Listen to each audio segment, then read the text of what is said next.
guys, in this video I will show you how to copy your YouTube channel link and paste it to your Instagram profile. So first open up the YouTube channel that you want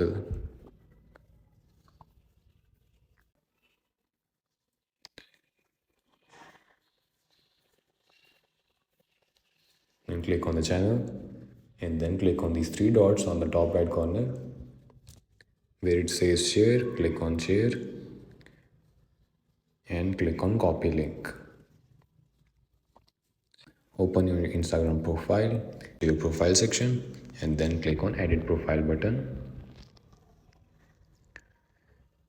Under the link section right here under the bio, click on add links, add external link, and then paste the URL that you have just copied and type YouTube channel in the title.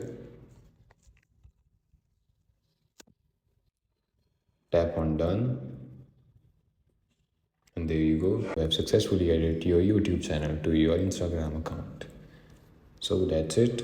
Thanks for watching. Leave a like, comment and subscribe to the channel. As you can see, it shows right here.